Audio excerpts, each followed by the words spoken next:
Ça klaxonne de partout, ça crie de partout. Oui les amis, la France est en finale de la Coupe du Monde. Imaginez cette belle nouvelle. Tout le monde crie, tout le monde chante. La France est unie, pour une fois. Et j'espère que ça va être très long comme moment à vivre. Alors pour retirer tout ce qui est festif pour le moment et parler football, parce que c'est un débrief football les gars, c'est pas un débrief on danse, non. Puis les gens le font très bien dehors, hein, je les entends tous klaxonner et danser. Le premier truc que je vois, c'est l'équilibre, la combativité, c'est un groupe. Didier Deschamps a réussi à former un groupe parfait, ou presque parfait à mes yeux.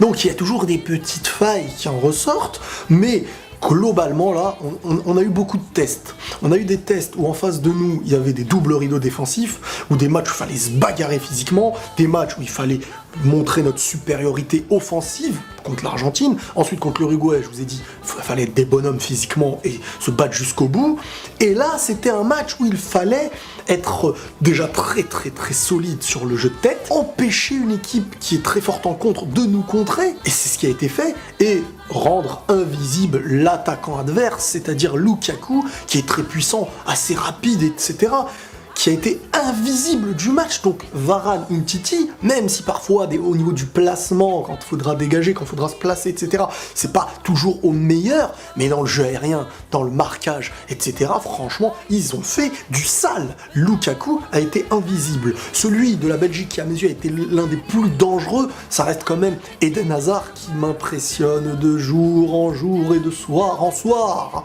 Eden Hazard, faut que tu viennes à la maison madrilène, parce que là on a besoin de toi. Cristiano est parti et je ferai une vidéo sur Cristiano peut-être demain. Eden Hazard, franchement, c'est un joueur ultra fort, pas parce qu'il est fort, parce qu'il arrive, je trouve, à analyser quand ses dribbles vont passer. Même quand c'est risqué, il sait que ça peut passer et que ça va passer. Donc je vais bien au-delà du peu, il va dans le ça va passer. Et c'est du 99% de dribble réussi. Il sait jouer de son corps, même quand l'autre est plus physique que lui. Soit il obtient la faute, soit il passe avec le corps en opposition.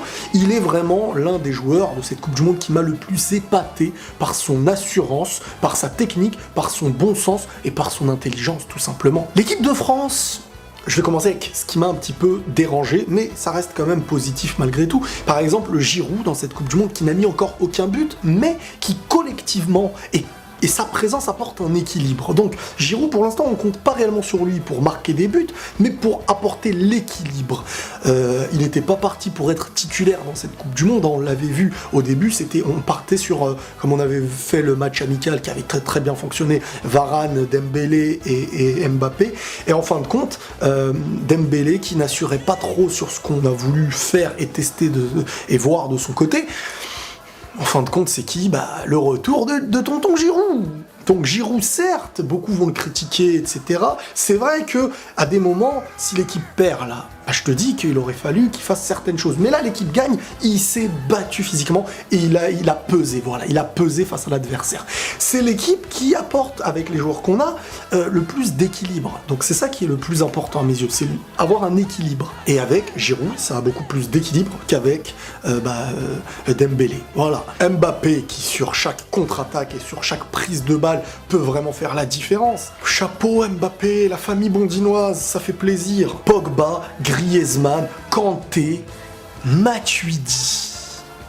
Matuidi, le mec, quand tu le vois sur une action, tu te dis oh il est pas esthétique et tout, mais ma parole qu'un mec comme lui ou comme Kanté, tu les as dans ton équipe, tu les applaudis, tu leur dis merci, parce que moi, ce que j'ai envie de faire, si je le fais bien dans l'équipe, c'est grâce à vous qui me permettez de le faire. Si vous n'étiez pas derrière moi, c'est comme les Makelele à l'époque de Zizou, etc.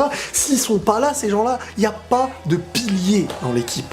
Ça veut dire que, ok, il y aura des gestes, il y aura des contres et tout, mais ils sont où les mecs qui vont charbonner pour empêcher l'équipe adverse de construire, pour les précipiter dans le jeu, pour faire en sorte qu'il y ait ce lien aussi entre la défense et l'attaque. Moi, je m'incline face aux joueurs comme ça.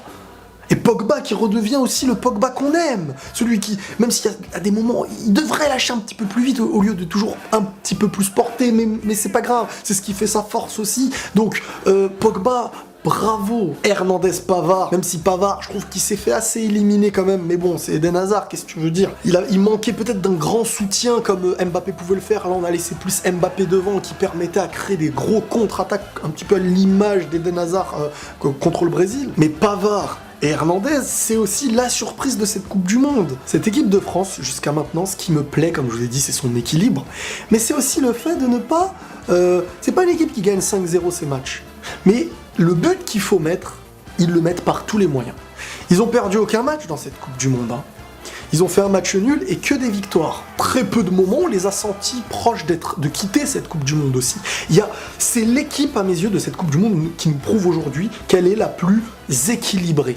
Et quand tu arrives en Coupe du Monde à avoir un groupe très très équilibré, t'as pas besoin d'être le plus grand des tueurs devant, t'as besoin de t'en sortir en gagnant ton match. Il reste un seul match à l'équipe de France. Soit l'Angleterre, soit la Croatie. Alors, je ne sais pas qui est le mieux à affronter, pour être le plus sincère.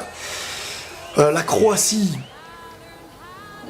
a l'air d'avoir moins de gros joueurs que l'Angleterre, mais la Croatie, à mes yeux, ce serait plus risqué de jouer une équipe comme la Croatie parce que tu sais pas comment la jouer. Ce qui est clair à mes yeux, c'est que la France peut gagner contre les deux équipes-là. Ce sera pas la finale presque impossible à gagner. On est vraiment dans un match où là, la France, elle part favori. Mais il faut faire attention. Tu pars favori, c'est très dangereux aussi. Je pense pas que les joueurs vont baisser de régime. Je pense qu'ils vont tout donner comme ils l'ont fait. Et je n'ai qu'un mot à dire. Bravo à l'équipe de France. Parce que, pour moi, c'est presque parfait. Je m'incline. Prenez tous soin de vous et la paix sur vous.